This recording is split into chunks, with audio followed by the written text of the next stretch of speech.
Hello नमस्कार दोस्तों, मेरा नाम है अतुल और आपका हमारे यूट्यूब चैनल पर बहुत बहुत स्वागत है। तो दोस्तों आज हम एक सीडीपी के नया प्रैक्टिस सेट लेके आए हैं, जो कि सीटेट के जो पुराने वर्षों के जो प्रश्न हैं, जो कि आए हुए पुराने वर्षों में जो प्रश्न हैं सीडीपी सेक्शन के, उनको हम आज अच्छे से एनालाइज करेंगे। तो दोस्तों देरी नहीं करते हैं, सीधा चलते हैं अपने प्रश्नों पर। लेकिन प्रश्न स्टार्ट करने से पहले आप लोग अगर चैनल पर पहली बार आए हुए हैं तो चैनल को सब्सक्राइब जरूर कर लीजिएगा और बेल आइकन को भी दबा लीजिएगा, ठीक है। और वीडियो को लाइक भी कर दीजिएगा। तो दोस्तों देरी नहीं करते हैं, आज का दोस्तों हमारा जो पहला प्रश्न है उसको हम लोग समझते हैं। तो आज का हमारा पहला प्रश्न क्या कह रहा है, देखिए, विद्यार्थियों में संप्रत्यात्मक विकास। संप्रत्यात्मक मतलब क्या होता है? कंसेप्चुअल, ठीक है ना। कॉन्सेप्ट जो अपने माइंड में बनते हैं, जो कॉन्सेप्चुअल जो डेवलपमेंट है, ठीक है, कॉन्सेप्चुअल डेवलपमेंट को प्रोत्साहन देने के लिए, यानी कि उनको इनकरेज करने के लिए निम्नलिखित में से, मतलब इन चारों विकल्पों में से कौन सी विधि सबसे प्रभावशाली होगी। तो इन चारों विकल्पों को दोस्तों हम लोग सबसे पहले पढ़ेंगे, इसके बाद हम लोग ये डिसाइड करेंगे कौन सा विकल्प हमारा सही होगा। तो पहला विकल्प हमारा कह रहा है कि विद्यार्थियों को बहुत से उदाहरण देना और उनके तर्क शक्ति यानी कि रीजनिंग का उपयोग करने के लिए उनको प्रोत्साहन देना, ठीक है। कहीं ना कहीं ये तक हमारा विकल्प सही है। और इसके बाद अगले विकल्पों को जो उनको भी देखते हैं। जब तक विद्यार्थियों में वांछित संप्रत्यात्मक परिवर्तन न हो जाए तब तक उन्हें दंड का उपयोग करना। देखिए दोस्तों, कुछ चीज़ें मैं देना चाहता हूँ आप लोगों को कि बच्चों को कभी दंड नहीं देना है, ठीक है। जहाँ पे भी दंड और उनको दंडित करने का जो प्रावधान अगर किया जाता है तो वो विकल्प तुरंत गलत हो जाता है, ठीक है। तो इस चीज़ का हमको विशेष ध्यान रखना है। अब अगर हम अगले विकल्प की बात करें, पुराने संप्रतियों में किसी संदर्भ के बिना प्रत्ययों को अपने आप समझ जाना चाहिए, नहीं, ये भी हमारा सही नहीं होगा। देखिए, याद करना जहाँ पे आ जाए, लर्निंग आ जाए जहाँ पे, तो वो एकदम गलत हो जाएगी, क्योंकि ये नेगेटिव टैग वर्ड है। तो याद करने के बच्चों को हम याद करने के लिए नहीं कहेंगे, ठीक है। तो इसमें हमारा जो सबसे सटीक विकल्प जो बन रहा है वो पहला हमारा बन रहा है कि अगर किसी बच्चे में या किसी विद्यार्थी में कंसेप्चुअल जो डेवलपमेंट अगर इंक्रीज करना है, यानी कि इंकरेज करना है, तो उसमें क्या होगा कि विद्यार्थियों को ढेर सारे उदाहरण दो, ताकि उनके जो रीजनिंग है, यानी कि उनकी तर्क शक्ति जो है, वो उनको अच्छे से प्रोत्साहित किया जा सके या उनको बढ़ाया जा सके, ठीक है। तो दोस्तों आज का ये हमारा पहला प्रश्न है। अब चलते हैं दोस्तों अगले प्रश्न पर। तो दोस्तों अगला प्रश्न हमारा क्या कहता है कि प्राथमिक विद्यालय में बच्चे उस वातावरण में सबसे अच्छी तरह प्रभावी ढंग से सीख सकते हैं। मतलब प्रश्न ये कह रहा है कि बच्चे जो हैं वो किस वातावरण में प्रभावी ढंग से सीख सकते हैं। तो इसमें हम देखते हैं कि जहां मूल रूप से पढ़ने लिखने व गणित की संज्ञानात्मक कुशलताओं पर ध्यान केंद्र होता है या उस पर बल दिया जाता है, क्या ये सही हो जाएगा। जहाँ शिक्षक सारे अधगमों से आगे होता है और विद्यार्थियों को निष्क्रिय रहने की अपेक्षा कर, जहाँ पे विद्यार्थी निष्क्रिय रहता है वो एकदम गलत हो जाएगा विकल्प। ये चीज़ हमेशा याद रखना। जहाँ उनके संवेगात्मक आवश्यकताओं की पूर्ति होती है और वे अनुभव करते हैं कि वे महत्वपूर्ण हैं। हाँ, ये कहीं ना कहीं तक हमको ठीक लग रहा है, आगे डिस्कस करेंगे। अगला देखते हैं, जहाँ शिक्षक एकाधिकारवादी होता है और स्पष्ट आदेश देता है। देखिए, जहाँ पे भी शिक्षक आदेश देगा वो हमेशा नेगेटिव टैग वर्ड होता है, याद रखिएगा, ठीक है। तो ये भी हमारा नहीं हो जाएगा। अब विकल्प नंबर पहला और तीसरे में दोस्तों हमको जो लग रहा है वो तीसरा एकदम करेक्ट लग रहा है कि जहाँ पे बच्चों को संवेगात्मक आवश्यकताएं क्या होती है, यानी कि जहाँ पे इमोशनल नीड्स होती हैं, है ना, जहाँ पे बच्चों की इमोशनल नीड्स होती हैं, अगर बच्चों को प्रॉपर तरीके से इमोशनल नीड्स की पूर्ति हो रही है और उसको इमोशनल नीड्स मिल रही हैं, तो क्या बच्चा एक अच्छा अनुभव फील करेगा और वो अच्छी तरीके से उस माहौल में सीख सकेगा, ठीक है। तो ये दोस्तों हमारा हो गया आगे दूसरा प्रश्न। अब हम चलते हैं अगले प्रश्न पर। अगला प्रश्न हमारा क्या कहता है कि एक बच्चा खिड़की के सामने बैठा हुआ है और वो एक कौवे को उड़ता हुआ देखता है, ठीक है। और वो बच्चा क्या कह रहा है, वो बच्चा कह रहा है एक पक्षी। इससे बच्चे के विचार के बारे में क्या पता चलता है। इसमें चार विकल्प दिए गए हैं, चारों को हम देखेंगे, फिर हम डिसाइड करेंगे कौन सा विकल्प हमारा सही होगा। तो पहला विकल्प हमारा कह रहा है कि बच्चे की स्मृति पहले से भंडारित होती है। मतलब ये जो चीज़ें हैं, ये बच्चे की जो स्मृतियाँ होती हैं उसमें पहले भंडारित होती हैं, क्या यह सही हो जाएगा। बच्चों में पक्षी का प्रत्यय विकास हो चुका है, मतलब क्या ये सही हो जाएगा। बच्चे ने अपने अनुभव बताने के लिए भाषा के कुछ उपकरणों का विकास कर लिया है, क्या ये सही हो जाएगा। क्या ये तीनों विकल्पों में से, अब दोस्तों ये तीन ये हमारे एक सारांश दिए गए हैं, क्या हमारा सही होगा क्या गलत होगा, ठीक है। तो इसमें हम बात करें तो इसमें विकल्प नंबर जो हमारा दूसरा है, यानी कि केवल बी, ये हमारा एकदम करेक्ट हो जाएगा। बच्चे ने क्या किया है कि बच्चे ने एक कॉन्सेप्ट बना लिया है अपने मन में, ठीक है ना। मतलब बच्चे के पक्षी का प्रत्यय विकसित हो चुका है उसमें, मतलब अब एक कॉन्सेप्ट पहले से बच्चे ने बना रखा है, ठीक है। तो इसमें विकल्प नंबर हमारा जो दूसरा यानी कि केवल बी जो होगा एकदम करेक्ट आंसर हो जाएगा। अब बात करते हैं दोस्तों अगले प्रश्न की। अब दोस्तों अगला प्रश्न हमारा कह रहा है कोई शिक्षिका अपने विद्यार्थियों को क्या कहे कि उनके भीतरी प्रेरणा यानी कि इंटरनल मोटिवेशन। भीतरी प्रेरणा का मतलब क्या होता है? Internal motivation. देखिए मोटिवेशन दो टाइप की होती है, एक होती है इंटरनल और एक होती है एक्सटर्नल। इंटरनल का मतलब होता है आंतरिक और एक्सटर्नल का मतलब होता है बाहरी, ठीक है ना। तो दो टाइप की मोटिवेशन होती है। तो कोई शिक्षिका अपने विद्यार्थियों को क्या कहे कि उन्हें भीतरी अभिप्रेरणा के साथ में कार्य करने के लिए प्रोत्साहित किया जा सके। अब ये प्रश्न हमारा कह रहा है, अब इसमें बात करते हैं कि इसमें कौन सा विकल्प हमारा सही होगा। तो पहला विकल्प क्या कह रहा है कि जल्दी पूरा करो, तुम्हें एक टॉफ़ी मिलेगी, क्या ये सही हो जाएगा? बी नंबर हमारा कह रहा है इसे करने की कोशिश करो, तुम सीख जाओगे, क्या ये सही हो जाएगा? तीसरा विकल्प हमारा कह रहा है चलो इसे उसके करने के पहले समाप्त कर लो, क्या ये सही हो जाएगा? चौथा विकल्प हमारा कह रहा है तुम उसके जैसा क्यों नहीं हो सकते, देखो उससे एकदम ठीक कर लिया, उसने एकदम ठीक कर लिया, क्या ये हो जाएगा? तो दोस्तों इसमें विकल्प नंबर जो पहला हमारा है कि काम जल्दी से पूरा कर लो, तुमको एक टॉफ़ी मिलेगी, तो ये कौन सा एग्जाम्पल दे रहा है? ये हमारा दे रहा है एक्सटर्नल मोटिवेशन का, मतलब बाहरी अभिप्रेरणा का, ठीक है ना। मतलब कि बच्चा जो है उससे कहो कि तुम काम जल्दी खत्म कर लो, तुमको एक टॉफ़ी देंगे, तो ये एक बच्चे के अंदर क्या है? ये एक बच्चे के अंदर एक्सटर्नल जो मोटिवेशन है, ठीक है ना, वो डेवलप होगी इसमें। लेकिन हमको डेवलप क्या करना है? भीतरी अभिप्रेरणा यानी कि इंटरनल मोटिवेशन को हमको डेवलप करना है। तो इसमें हम बच्चों को क्या कहेंगे कि इसे करने की कोशिश करो, तुम सीख जाओगे। नहीं हम कहते हैं बच्चों को कि आप ऐसा करो तो आप सीख जाओगे आसानी से। तो इसमें विकल्प नंबर जो दोस्तों दूसरा है वो एकदम करेक्ट हो जाएगा कि इसे करने की कोशिश करो, तुम आसानी से सीख जाओगे, ठीक है। तो इसमें विकल्प नंबर दूसरा हमारा एकदम करेक्ट हो जाएगा। अब दोस्तों चलते हैं अगले प्रश्न पर। अगला प्रश्न दोस्तों हमारा कहता है कि कोई शिक्षिका अपने विद्यार्थियों को अध्ययन करने के हेतु आंतरिक रूप से क्या उत्प्रेरित करने के लिए प्रोत्साहन करती है, ठीक है। तो कैसे मतलब प्रोत्साहित करती है उसको हम देखेंगे। इसमें कह रहा है विकल्प नंबर हमारा कह रहा है व्यक्तिगत लक्ष्य निर्धारित करने और उसमें निपुणता पाने में उसकी मदद करता है। तो दोस्तों हमारा जो विकल्प नंबर जो पहला हो जाएगा वो कहीं ना कहीं तक हमारा ठीक हो जाएगा, लेकिन तीन विकल्प और उनको भी हम देखते हैं।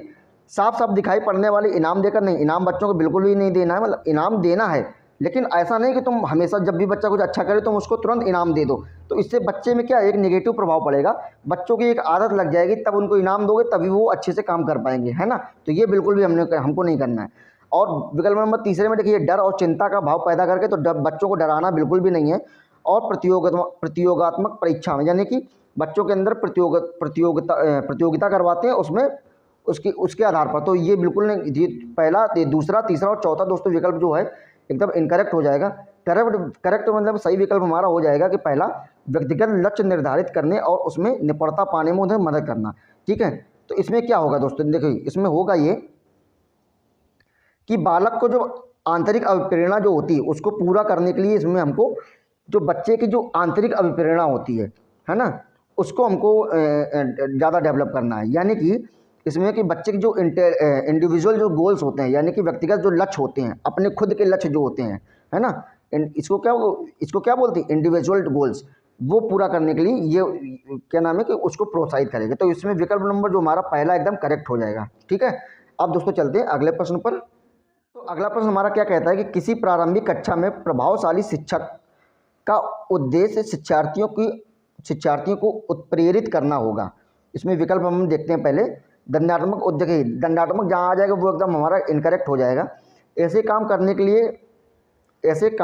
के लिए जिससे परीक्षा के अंत में उसे अच्छे अंक प्राप्त किए जा सकते। देखिए हम बच्चे को सिखा रहे हैं किस लिए, अब बच्चे को हम अगर पढ़ा रहे हैं सिखा रहे हैं तो ये तो बिल्कुल नहीं करवा रहे कि उसको अच्छे नंबर मिल जाए, तो इसके लिए बिल्कुल नहीं सिखा रहे हैं।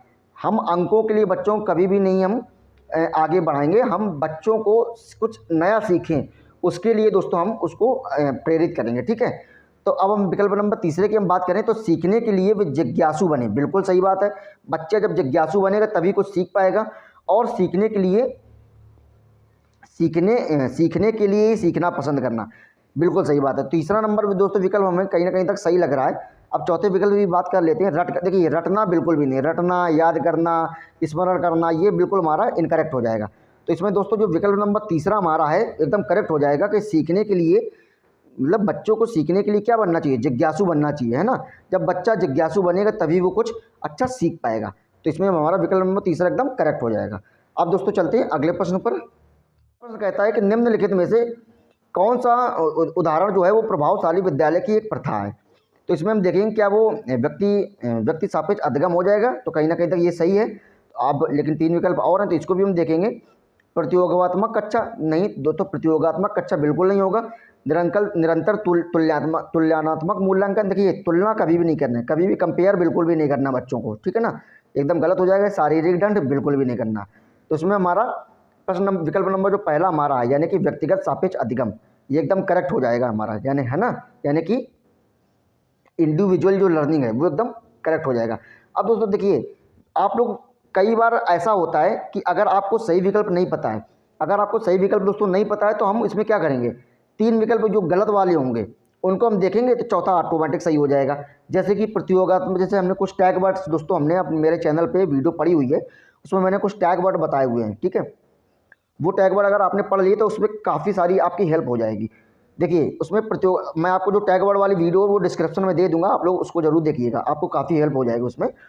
देखिए इसमें क्या होता है, प्रतियोगात्मक कक्षा, बच्चों को प्रतियोगिता कभी नहीं करवानी है, ठीक है ना, और तुलना कभी भी नहीं करवानी है, शारीरिक दंड नहीं देना। अब बचा कौन सा एक, तो हमारा क्या है, व्यक्ति सापेक्ष अधिगम जो हो जाएगा एकदम करेक्ट हो जाएगा, ठीक है। अब चलते हैं दोस्तों अगले प्रश्न पर। दोस्तों अगला प्रश्न हमारा क्या कह रहा है कि विकास का सिरा पदमुख दिशा, ठीक है ना। सिरा पदमुख मतलब क्या होता है, सिफेलोकैडुअल, ठीक है ना, सिफेलोकैडुअल, इसी को हम लोग लैग्नीट्यूड जो होता है ना लॉन्गिट्यूडल जो होता है, इसी को हम लोग लैग्नीट्यूडल, सिरापदमुख या सिफेलोकैडुअल, इन्हीं को हम बोलते हैं। इसका जो विकास होता है, वो इसका जो डेवलपमेंट होता है वो कहाँ से लेके कहाँ तक होता है।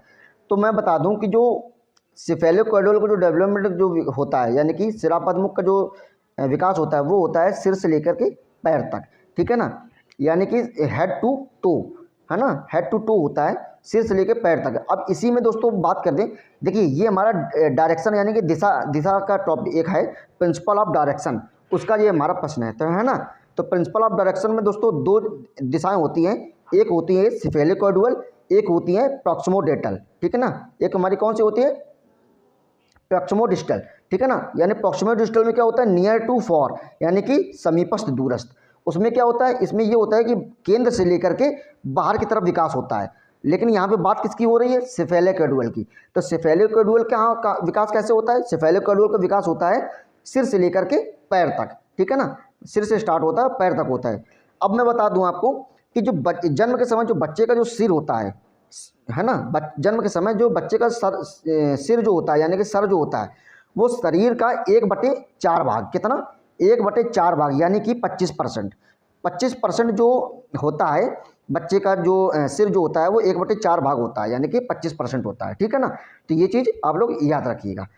अब यहीं पे दोस्तों अगला प्रश्न हमारा है कि भाषा विकास के लिए सबसे संवेदनशील समय कौन सा होता है, यानी कि लैंग्वेज जो डेवलपमेंट के लिए सबसे जो सेंसिटिव पीरियड का जो टाइम होता है वो कौन सा होता है। तो वो दोस्तों होता है प्रारंभिक बचपन का समय।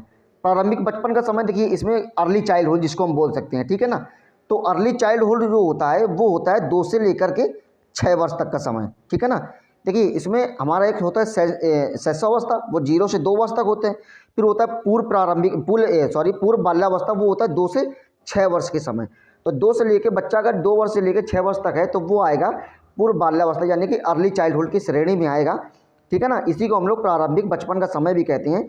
और ये जो टाइम पीरियड होता है बच्चों के लैंग्वेज डेवलपमेंट के लिए बहुत ही सेंसिटिव होता है, ठीक है ना। तो और इसी में लैंग्वेज का जो बच्चा जो होता है इसी टाइम पे सबसे फास्ट जो लैंग्वेज डेवलपमेंट होती है इसी टाइम पे होता है, ठीक है ना। तो इसमें हमारा विकल्प नंबर जो दोस्तों हमारा दूसरा है, प्रारंभिक बचपन का समय, एकदम करेक्ट हो जाएगा, ठीक है। अब दोस्तों हम चलते हैं अगले प्रश्न पर। अब दोस्तों अगला प्रश्न हमारा क्या कह रहा है कि एक 6 वर्ष की लड़की खेल कूद में असाधारण योग्यता प्रदर्शित करती है, ठीक है। उसके माता पिता दोनों ही खिलाड़ी हैं। उसे नित्य प्रशिक्षण प्राप्त करने हेतु भेजते हैं और सप्ताहांत में उसे प्रशिक्षण देते हैं। बहुत संभव है कि उसकी क्षमताएं निम्नलिखित दोनों के बीच परस्पर प्रतिक्रिया का परिणाम होंगी। देखिए मतलब ये कह रहा है कि एक बच्ची है जो कि 6 वर्ष की है और उनके जो माता पिता जो दोनों हैं वो एकदम दोनों खिलाड़ी हैं, ठीक है ना। तो दोस्तों देखिए कहीं ना कहीं तक ये हमारा आनुवंशिक पर डिपेंड करता है। देखिए, अगर अगर मान लो आपकी माता और आपके पिता दोनों मान लो अगर खिलाड़ी हैं, ठीक है ना। अब खिलाड़ी हैं तो अच्छी प्रैक्टिस करते होंगे, उनका जो फिजिकल जो हमारा जो शारीरिक जो डेवलपमेंट है वो अच्छा होगा, स्वस्थ होंगे, तंदुरुस्त होंगे, ठीक है ना। तो ये कहीं ना कहीं तक हमारा आनुवंशिक पर डिपेंड करता है कि जब माता पिता जो स्वस्थ होंगे, अच्छे होंगे, तो उनकी जो संतान होगी वो भी एकदम स्वस्थ होगी, ठीक है ना। वो भी खेल कूद में एकदम अच्छी होगी। अगर उनके माता पिता खेल कूद में अच्छी है तो उसके जो बच्चे या बेटी है तो कहीं ना कहीं तक उनके जो बच्चे जो होते हैं वो भी कहीं ना कहीं तक खेल में एक असाधारण प्रदर्शन करने की योग्यता रखते हैं, और उनको समय समय पर थोड़ी प्रैक्टिस भी उनके माता पिता के थ्रू हो जाती है। तो इसमें हमारा विकल्प नंबर जो तीसरा है दोस्तों, वो आनुवंशिक और पर्यावरण दोनों का समाहित रूप होता है। इसमें विकल्प नंबर तीसरा हमारा एकदम करेक्ट हो जाएगा। इसमें कुछ हद तक आनुवंशिक हमारा रीज़न है और कुछ हद तक हमारा पर्यावरण। आनुवंशिक हमारा माता पिता से आ जाता है, और पर्यावरण जो होगा वो हमारा जो उसको बच्चों को जो प्रशिक्षण देते हैं ये हमारा पर्यावरण के सेक्शन से आ जाएगा, ठीक है ना। तो इसमें विकल्प नंबर तीसरा हमारा एकदम करेक्ट हो जाएगा। अब दोस्तों हम बात करते हैं अगले प्रश्न की। तो दोस्तों अगला प्रश्न हमारा कहता है कि निम्नलिखित में से कौन सामाजिकरण के गौणवाहक हो सकते हैं। मतलब ये कह रहा है कि सामाजिकरण के गौणवाहक कौन से हो सकते हैं, ठीक है। गौणवाहक का मतलब क्या होता है? गौणवाहक का मतलब होता है सेकेंडरी, ठीक है ना। गौणवाहक का मतलब क्या होता है? सेकेंडरी एजेंट जो होता है वो कौन हो सकता है? तो सेकेंडरी एज, देखिए हम जानते हैं कि परिवार जो होता है वो एकदम प्राइमरी जो एजेंट जो होता है, प्राइमरी एजेंट कौन होता है? तो वो होता है परिवार। लेकिन यहाँ पे बात किसकी की जा रही है? तो यहाँ पे बात की जा रही है सेकेंडरी की, है ना। तो सेकेंडरी हमारा क्या आ जाएगा? सेकेंडरी हमारा आ जाएगा विद्यालय और आस पड़ोस। तो देखिए प्राथमिक बच्चे के जो सामाजिकरण का जो प्रथम वाहक है ना, वो है हमारा परिवार। प्रथम वाहक हमारा कौन है? परिवार। अब बात की जाए सेकेंडरी की, तो सेकेंडरी हमारा विद्यालय आ जाएगा, आस पड़ोस आ जाएगा, और रिश्तेदार जो आ जाएंगे वो हमारे सेकेंडरी में आ जाएंगे, ठीक है। तो इसका विकल्प नंबर जो हमारा चौथा एकदम करेक्ट हो जाएगा। अब दोस्तों हम बात करते हैं अगले प्रश्न की।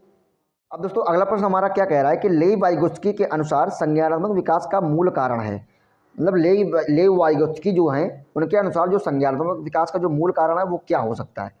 तो मानसिक प्रारूपों यानी कि स्कीमाज का जो समायोजन क्या वो हो जाएगा।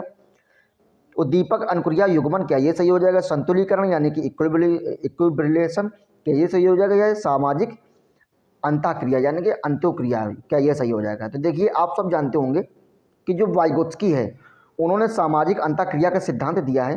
तो ये हमारा सामाजिक जो अंतःक्रिया है, वाइगोत्स्की हमारे कहते हैं कि बच्चा जो सीखेगा यानी कि जो डेवलपमेंट है, जो कॉग्निटिव डेवलपमेंट जो होगा बच्चों में, वो कहाँ से होता है? वो होता है समाज से। ये ऐसा कौन कहता है? ऐसे कहते हैं वाइगोत्स्की साहब, ठीक है। तो इसका विकल्प नंबर जो चौथा हमारा एकदम करेक्ट हो जाएगा। अब दोस्तों हम यहीं पे बात करते हैं अगले प्रश्न की। दोस्तों अगला प्रश्न हमारा क्या कह रहा है कि किसी बच्चे के द्वारा दिया गया विशिष्ट उत्तर कोहल वर्ग। देखिए इसमें कोहल वर्ग का एक प्रश्न आया है कि कोहल वर्ग के नैतिक तर्क के सोपानों में से विषय वस्तु में किस सोपान के अंतर्गत आएगा। अब पहले हम इसको कोटेशन को पढ़ लेते हैं। तो यदि आप ईमानदार हैं तो आपके माता पिता आप पर गर्व करेंगे, इसलिए आपको ईमानदार रहना चाहिए। ये कोटेशन दिया गया है। अब प्रश्न में ये पूछा गया है कि कोहल वर्ग के अनुसार ये कौन सी स्टेज में आएगा। अब मैं आपको बता दूं कि कोहल वर्ग ने 3 स्टेज दिए हैं, और वो पहला स्टेज कौन सा है? पहला देखिए 3 स्टेज दिए हैं, और उन तीनों स्टेज के 2-2 उप स्टेज दिए गए हैं, ठीक है ना।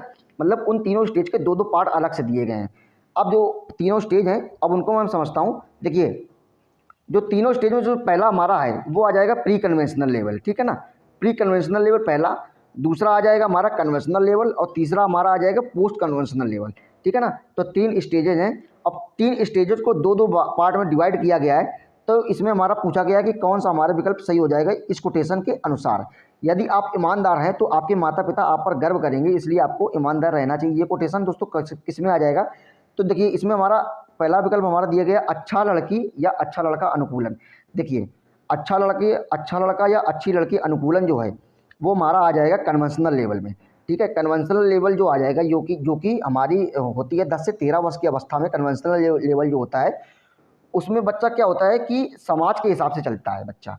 अब बच्चा जब समाज के हिसाब से चलेगा तो उसमें क्या है कि बच्चा जो है वो अपने माता पिता के सामने अच्छा बनने की कोशिश करता है, ठीक है ना। तो अच्छा लड़का अच्छा लड़की जो अनुकूलन है वो प्री कन्वेंशनल लेवल में आ जाएगा।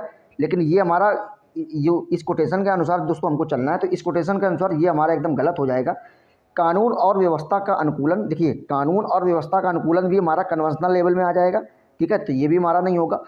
आज्ञा दंड और आज्ञाकारिता अनुकूलन, तो दंड आज्ञाकारिता अनुकूलन जो होता है वो प्री कन्वेंशनल लेवल में आता है।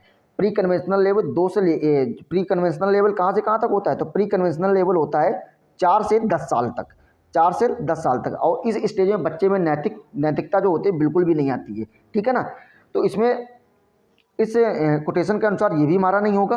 तो इस कोटेशन के अनुसार यदि आप ईमानदार हैं तो आपके माता पिता आप पर गर्व करेंगे, इसलिए आपको ईमानदार रहना चाहिए। ये एकदम हमारा करेक्ट आंसर हो जाएगा।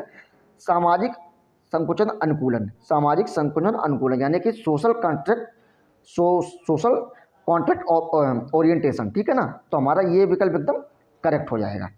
अब बात करते हैं दोस्तों अगले प्रश्न की। दोस्तों अगला प्रश्न हमारा कहता है कि जीन पियाजे के अनुसार अधिगम के लिए निम्नलिखित में से क्या आवश्यक है।